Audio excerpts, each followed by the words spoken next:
Hey everyone, and welcome to this Talking Insomnia episode where Sal joins us. Sal, welcome. Hey, happy to be here.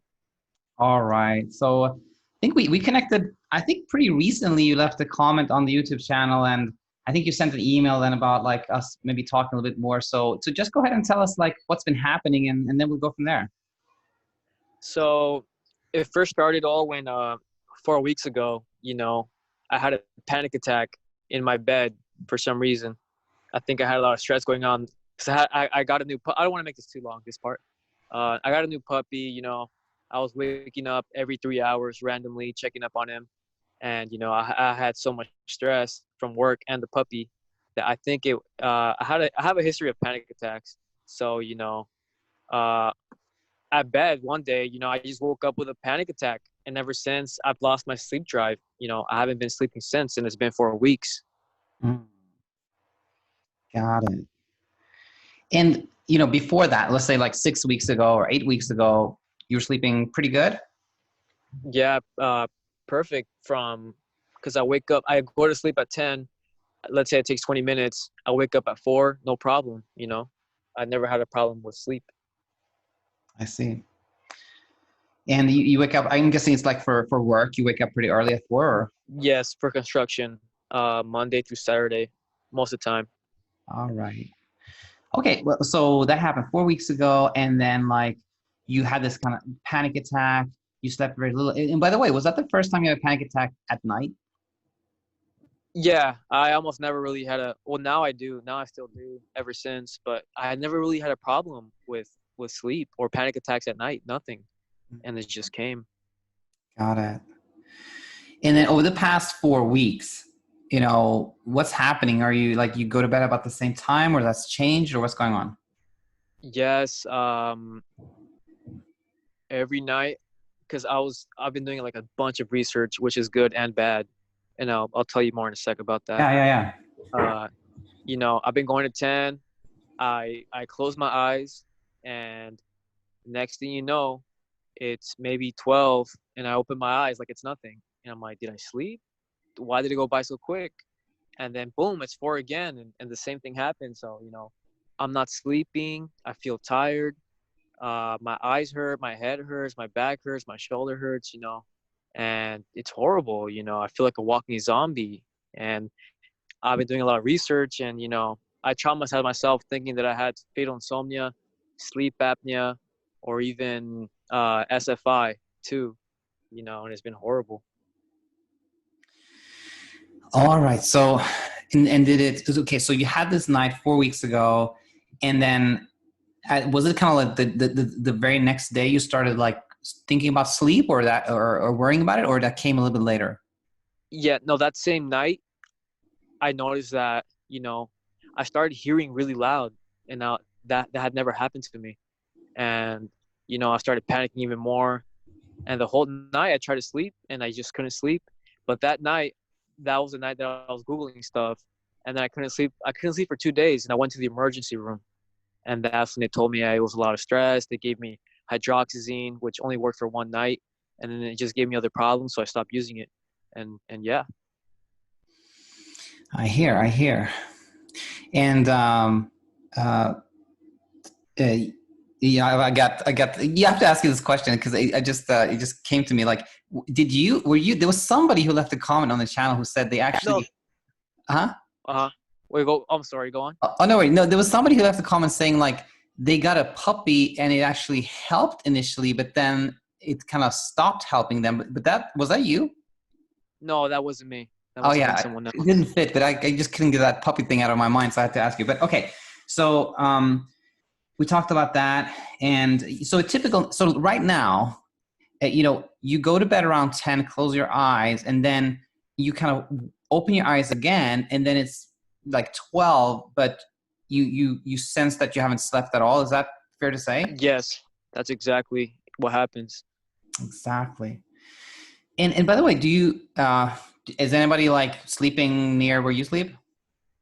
I would share a room with my brother, and not anymore because one time, the only time, like 3 weeks ago, that I actually felt like sleeping, he woke me up laughing because he was laughing at a video, and So so now I sleep in the bed. I mean, now I sleep in the living room on the floor. I put my mattress right there. That's the comfiest, most how do I put it? Like my like by myself moment, where no one's gonna interrupt me, and that's where I feel the most comfortable right now. I see exactly. And but now that was 2 weeks ago, right? Before that, you were actually sleeping in the same room as your brother. Yes. Well, yeah, we share rooms. Exactly. So, what had you asked him like about this? Like, hey, am I sleeping or what's going on? Yeah, sometimes because I don't sleep there ever since that night. I don't sleep there. But before that, I think he said he heard me snoring, but I don't remember snoring. Mm-hmm. And there's been some other times where like maybe he comes home late, and I like he comes in the room or something, and I never hear it. So I'm thinking, do I sleep? Do I not sleep? Why do I feel like I don't rest? I have so many questions. I'm so confused. Totally get it. And by the way, I can tell you already now, Sal, that nothing you tell me is at all unusual or strange. I've heard this many times before. But um, we talked about that. So, and you still have to get up again, like about 4. Yeah, 4 or 4:30 every single night except for Sunday Sunday. most of the time. And do you set an alarm? No, I work with my dad, so he just walks in the living room, and since I'm not even sleepy right now, I just wake up. All I right. just get up and continue my day. Does he? Do you have a sense that he wakes you up, or you're like, I'm already awake when he comes in? No, I'm already awake. Like I could hear his alarm anyway, Okay. and I could hear everything when I'm trying to sleep. I could hear birds. I could hear a watch. I could hear everything. Yes. Okay. Okay. I see. And you mentioned before, like you have kind of this pain, you're kind of hurting, headaches, etc. Um, do you also like, apart from that, in terms of like fatigue and sleepiness, like how do you feel during the day? Oh, I have zero sleep drive, and I believe I have what's called TMJ. It's like a jaw disorder that Mm-hmm. every once in a while, your jaw hurts and you get tension headaches. Mm-hmm. So, and I just started experiencing that, and I noticed that when I would massage my neck, it would go away. So that's different. But Yeah. I have a really tense shoulder ever since I couldn't sleep. My shoulders and my neck, I think, which is due to anxiety, because my anxiety has been over the roof. Yes. Yeah. Super bad anxiety, and especially with all this googling. Yep. I hear it. But you mentioned that you don't have a sleep drive, meaning you don't sleep during the day, No, I don't. and you don't. Do you feel sleepy? Not at all. Nothing. Exactly. All right. And you mentioned some of the things like you read about SFI, fatal insomnia, sleep apnea. Like, are there other things you've read about? Yeah, even not sleeping, going directing to like Parkinson's or tremors or and all this stuff. And I'm an Mhm. idiot, and I looked more into it, and now I traumatize myself. Got it. Got it. All right. Okay. Well, I think I didn't say this in the beginning of the episode, but just like disclaimer here for you, Sal, and everybody else that tunes in here. Nothing here is medical advice. I'm just sharing like what I'm going to talk about as going from here is just like anybody that is experiencing what you do. This is kind of like general thoughts that you may decide if this applies to you or not. Yes. Yeah, I know all this. Yeah. Right? Okay, perfect. So I think one thing we can start with is that you've had panic attacks in the past, which tells you can tell me if I'm right or wrong here, but that tells me that you have maybe you have a little bit of a tendency to worry about things. That's Oh yeah. I'm a very anxious person. very, very well. So we know that. So, and I just bring that up because that helps explain why somebody gets trouble sleeping, insomnia, or what's happening to you also. It's not a problem when it comes to sleep. Like there are tons of people like yourself, like you're the perfect example of this. Like if you go back a couple of weeks, you're the same person, but you were sleeping well. So there's no reason you shouldn't sleep well in the future either. No problem there. But, having a tendency to worry is, it explains, often helps explain why somebody gets trouble sleeping. So we can call that a predisposing factor, and I'm going to use this thing called the 3P model just to give us a framework here. So you have a little bit of predisposition, but it's not a problem. And then the second P in this model is like a precipitating factor. Something happens, and in your case, it was very clear too. There had been some, I think, stress at work. You had this puppy. Like there was even more stress than what is typical. And here's the thing with that is that when there's stress in our lives, the reaction of sleeping little is actually completely normal and expected. My go-to example is like, think about like our ancestors, like living in the wild, like if they heard something like, oh, I think there's like a tiger nearby, then it makes perfect sense to not sleep. It's like a safety thing. Okay. Yeah. Yeah. So I read about it in the comment. Yeah. You get the analogy? Yeah. It's your body's like anxious all the time. It's on, like, Yeah. And ready to fight mode. Exactly. Like basically what anxiety is, it's like, it's like safety. It's like you have to stay safe. And that when it does to your sleep is that you sleep little because the body thinks that it has to like be on the lookout for something, right? Yes. And sometimes that's perfectly like normal and expected. Like, let's say you have a big day tomorrow, like it could be positive or negative. It could be like you're getting married tomorrow. It could be like you have an interview tomorrow. Like if you sleep little before one of those days, perfectly normal. That's expected. But what can happen next is if you have a night where you sleep very little, that can really trigger your brain to start thinking that the lack of sleep is the threat. That's the tiger. That's the thing that's, out there to get you. That's the problem. And when that happens, like that's when your brain goes into like, oh my gosh, sleeplessness is out there to get me. I got to figure this one out. And then you go like Googling it, you're researching it, which again, if you go back to, let's say there's a physical threat. Let's say you're an MMA fighter, you're going to fight this guy or whatever. Then it makes perfect sense to like read up on that person. But when the threat is like not a physical threat, it's like actually an imagined threat, then all the reading up, the Googling, it just makes you more anxious and you sleep even less. Yeah, I understand. So What's it called? Yeah, go on. I'm sorry. Yeah. No, it's called, that part is called like threat monitoring. But so, and I think you understand all this part already. I'm just kind of like going over it for, educational purposes.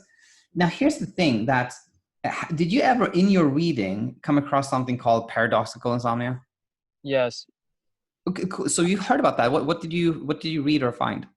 I've heard some people doing sleeping tests, and for some people it shows that they get like the very minimum amount of sleep, and some they sleep more than they thought, and some don't even sleep at all, and it's a waste of money and time. Oh yeah. That's yeah. Sleep testing for sleep can be it can totally be a waste of time. It's certainly true. But I think you were onto it there. You said like paradoxical insomnia is basically, it's also called sleep state misperception. It basically just means that somebody is actually sleeping more than they think, and in the kind of extreme case, or I mean, extreme, I just mean that word as in like in the like classic or in the most, most significant case or whatever we want to call it, is like somebody says, I don't sleep at all. I literally don't sleep a second. And they actually sleep like 7 hours. Sometimes that happens, but it's rare. Mostly it's like somebody says, I think I barely sleep. I think I sleep like maybe 1 or 2 hours, but they actually sleep like 5 or 6 hours. That's called paradoxical insomnia. Okay, yeah. The situation with me is, you know, what most scared me and what, made me have all this anxiety and depression and you name it, is thinking maybe I'll never get my sleep back, Mm. and I feel fatigued, like I'm on week 4 and I'm working, and all of a sudden I feel fatigued through my whole body, and then the next thing you know, I'm completely normal again, and then it comes back. So I'm thinking, am I going to be this way forever? When will I get sleep? And I know you just explained it, right? Like I need to relax, calm down, and but every symptom causes me to like go back. You know, I try to relax and say, hey, it's this in my head, but I feel a symptom, and then bam, you know, I get all this anxiety. You know, I'm gonna freaking die or something, and maybe I just explain what I have. You know, so And you know, this is very important. So why do you think that is, that like if you have like this very little symptom, you kind of like go into this place of like, oh my gosh, I'm gonna die? because, well, obviously my big fear of death, you know, at such a young age, you know, obviously there has been people who do have SFI, which I know is really really rare, but you know, it's I feel like anxiety. I reached a point where I think they call it psychosis, is where you have so much anxiety that you believe you have something, and then you start feeling it. And I noticed that I have psychosis because I thought, what if I have multiple, I think MS it's called, Multiple and sclerosis. I started worrying so much that my hands started getting, you know, shaky, and I thought, oh my god, I do have it. And then I said, no, it's in my head. I didn't relax, and after a while, you know, I felt normal again, and I said, I'm going crazy, you know, like why my anxiety is doing this to me? Why am I doing this to myself? And everything's just piling up. Yeah, no, I think, oh, there's so much to talk about here, but I think let's start here. You know, when again, if we go back to like trying to look at how the brain works, again, sometimes it starts thinking that, okay, there's this threat, right? And when it comes to insomnia, it's the threat of losing sleep. Like sleeplessness is what the brain thinks. It basically thinks that it's a grizzly bear attacking you, right? Yeah. And it's confused because there is no grizzly bear. There's nothing going on, but it's thinking this.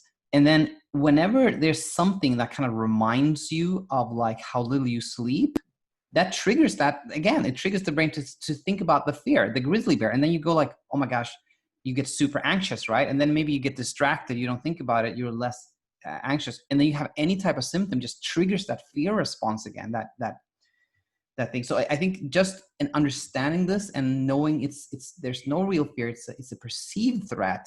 I think that in itself can be really helpful. Yes. But I hope that And explains it. And then another couple of things was that, you know, for you and anybody else hearing this, you know, it is just a so unfortunate that SFI and FFI were ever called insomnias, because they have nothing to do with insomnia, you know? Like insomnia is when somebody struggles with sleep. Insomnia is when somebody is like, what's happening? Why can't I sleep? I'm worried about sleep. I sleep very little. I can't do anything to sleep more. That's insomnia.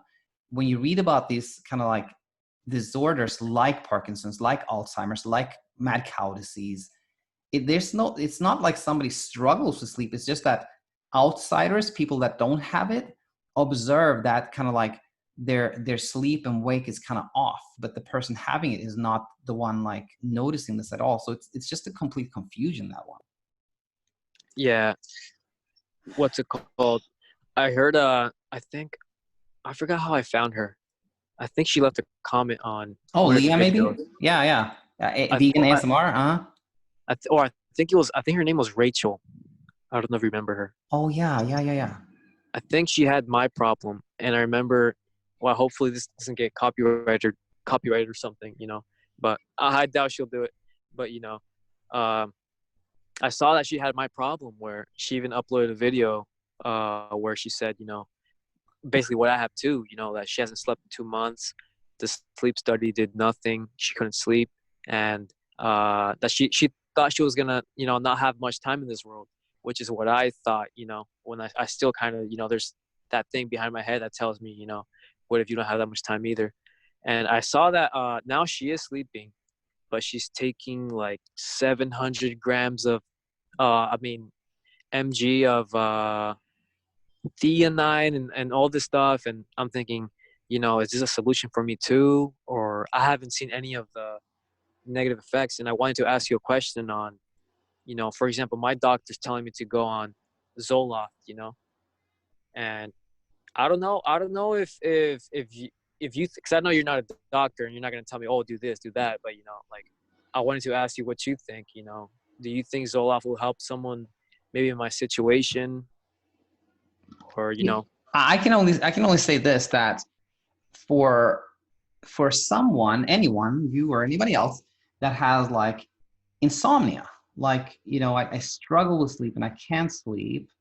My thinking of that, on that one is no medications can make a human being sleep. That's completely impossible. Only kind of when your body is ready and sleepy, that's the only way, you can sleep. You're ready to sleep and you're not preoccupied or worried. You don't have anything that's kind of blocking that sleep from happening. Then you sleep well. So when people take anything to kind of sleep, then one of two things happen. Either they don't sleep anymore, and then they get kind of frustrated and think, oh my gosh, something is really wrong with me. Not even this medication can make me sleep. That's kind of one way, and that's not good, obviously, because you're frustrated, you sleep less. And the other Mm-hmm. thing that can happen is that somebody takes something and then they start sleeping more. And then that's, to me, it's even more of a problem, because then they're like, oh yeah, it's true. I really can't sleep on myself. Something's broken within me and I need this thing now to sleep. So my thinking is that whenever you take something to make yourself sleep, you always end up in a worse spot. Okay. Yeah, because I took hydroxyzine at first when I went to the ER, and because I was 2 days with zeros. That's what I'm thinking too. Which before I say this, I know how it feels like when you get 0 hours of sleep. When you do everything and you just cannot sleep, and the next day you wake up and you have no balance. And I feel like everybody's that's gonna watch this video already knows what I'm gonna say. So, I'll cut. So I compared that to how I feel now when I guess I sleep and I open my eyes in the morning and I say I didn't sleep. I do have energy somehow. So that's what I'm thinking. Like, what if I am getting maybe an hour or two of sleep, and that's what covers the I think paradoxical insomnia, I think Yeah, it's called. yeah. But hydroxyzine didn't do anything for me. Well, at first it did. It knocked me out for 5 hours, and then nothing. It just gave me like more problems. I felt. Yeah, yeah. I want to say that a couple of things. Now, number one is this one. Uh, you know, let's say someone needs to sleep 6 hours. Let's just say a random person needs 6 hours to sleep to feel rested, right? Hmm. Then if you take the same person and say you force them to only sleep 3 hours, you only give them 3 hours to sleep, and like night after night this person sleeps 3 hours, what would happen pretty quickly, I'm talking about like in a few days, this person would have so much sleep debt, their body would be in so much need for sleep, that they would start falling asleep during the day, or they just couldn't stay awake. And so, you know if so I think when someone is functioning during the day, when someone is like, I can go to work and I can stay awake and I can do pretty okay, that signals that you're getting, reasonably close to the number of hours your body needs. That's with me yeah, I do understand, by the way. I don't want to just bam. um a lot of the times, I was like, I know it was really dumb. I have to wake up like at 4:30, and a lot of times I'd be up on my phone and till like 11 or 12, and then I would just knock out. My eyes would get tired and I would knock out. So that's what I feel too. It's like, what if my body got used to sleeping 4 hours, and I had no problem at all, because later on I would take naps. you know I feel over time maybe it's taking its toll on me, and now that I sleep 1 hour, or 30 minutes, 1 hour, my body feels like, okay, this is normal now. And maybe to whoever's listening, to this later, is going to be like, that could also be happening to me. Maybe it is a big possibility. You're thinking that over time your body got used to very little sleep. Yeah, basically summarizing. Yeah. Okay, got it. Yeah, again, this is more of a, this is a discussion, and you can't really argue with, somebody's experience, but the basic like physiology, like biology of it is that no, you cannot train yourself to sleep little, or like get used to little sleep. That's just not possible. And another thing, what you describe overall, like, the thing where you say like, I kind of close my eyes and then suddenly it's like 2 hours later, but I haven't slept. Yeah. And what you said about your brother saying like, sometimes he says that I'm snoring or that I don't hear when he comes in and stuff like that. That is so common. Like that is so common when people have this paradoxical insomnia, which by the way, it's nothing different from insomnia in general. Paradoxical just means that you have that experience of like not sleeping at all, but there's nothing strange or unusual about it. But that thing where you're like, time just skips forward, or people tell me I'm asleep, but I know I'm not, that is super, super common. And I think those are things that kind of are a clue that you may be, sleeping more than you think. I think so too. But there's always that doubt behind, in our mind, and I feel like maybe it does affect us. But like at first I felt, when I told my parents I'm not sleeping, and they did everything for me, like make sure this guy, you know, doesn't get interruptions, no noises, blah blah blah. Uh, I took hydroxyzine and it felt the same, and I noticed that it feels like I'm repeating myself now, but it's so crazy, why, I just want to like, why does it feel like I don't sleep? Why am I so fatigued? Why Mm-hmm. everything? Yeah. That's another thing I wanted to talk about, was that this thing called hyperarousal. So hyperarousal just means that your kind of emotional state is elevated. Like you are hyper aware, you're kind of anxious, and it's a state of like, anticipation, like you're anticipating some kind of threat, right? And that's why Yeah. like when somebody's hyper aroused, all the senses are they're working at a higher level. Like you hear things you wouldn't normally hear, you feel things you wouldn't normally hear, like your sight is different, like all those senses are different. You feel things like pain, like all the stuff more than you would otherwise. And this hyper arousal often makes you like so aware that you don't even know that you sleep. It feels like time is just skipping ahead. So hyperarousal is this thing that can explain when it seems like you don't sleep at all. Yeah, what's it called? I think the worst part about it is being really calm at night. I'm always calm, or at Mm-hmm, least I think I'm calm, mm-hmm, mm-hmm. So on my phone with Which this. I'm guessing, and that, which also is very common, is like somebody says, I'm not worried about anything. I'm just like awake. And that can make it seem even more bizarre, that like, I'm not stressed, so I'm not sleeping. That typically is this like sneaky, like stealth style hyper arousal.